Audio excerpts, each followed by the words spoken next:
DKPP, Ketua KPU langgar kode etik saat terima Gibran jadi cawapres. Dewan Kehormatan Penyelenggara Pemilu atau DKPP menjatuhkan sanksi peringatan keras terakhir kepada Ketua dan 6 anggota dari KPU RI. Hal ini berkaitan dengan proses pendaftaran Gibran Rakabuming Raka sebagai calon wakil presiden. Sanksi yang diberikan kepada Hasyim Asyari dan 6 anggotanya pada hari Senin 5 Februari kemarin. Pemberian sanksi dibacakan oleh Ketua DKPP RI Hedi Lugit. Semua perkara tersebut mempersoalkan pendaftaran Gibran sebagai cawapres ke KPU di pemilu 2024. Menjatuhkan sanksi peringatan keras terakhir kepada Hasyim Asyari selaku teradu 1, selaku Ketua merangkap anggota Komisi Pemilihan Umum berlaku sejak keputusan ini dibacakan, kata Hedi.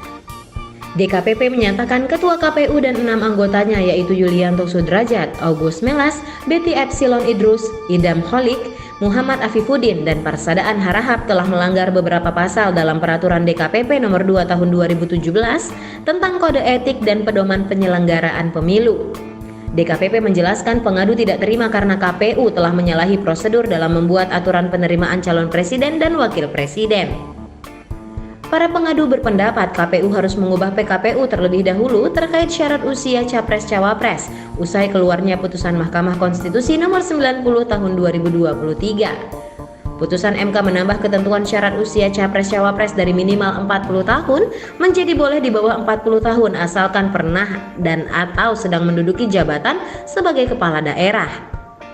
Namun pada prakteknya, KPU malah langsung mengeluarkan pedoman teknis dan imbauan untuk mematuhi putusan MK itu. Walhasil, Gibran yang masih berusia 36 tahun pun bisa tetap lolos pendaftaran meskipun PKPU belum diubah. Tindakan para teradu menerbitkan keputusan akuo tidak sesuai dengan PKPU nomor 1 tahun 2002. Seharusnya yang dilakukan oleh para teradu adalah melakukan perubahan PKPU terlebih dahulu, baru kemudian menerbitkan teknis, kata DKPP. Para teradu terbukti melanggar kode etik dan pedoman perilaku penyelenggaraan pemilu, imbuhnya. Beberapa pasal yang dilanggar itu yakni pasal 11 huruf A dan huruf C, pasal 15 huruf C serta pasal 19 huruf A.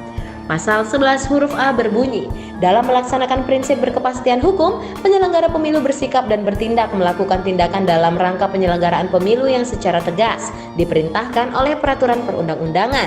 Huruf C berbunyi, melakukan tindakan dalam rangka penyelenggaraan pemilu dan menaati prosedur yang ditetapkan dalam peraturan perundang-undangan. Pasal 15 huruf C berbunyi, dalam melaksanakan prinsip profesional, penyelenggara pemilu bersikap dan bertindak melaksanakan tugas sesuai jabatan dan kewenangan yang didasarkan pada Undang-Undang Dasar Negara Republik Indonesia tahun 1945, Undang-Undang, Peraturan Perundang-undangan, dan keputusan yang berkaitan dengan penyelenggaraan pemilu.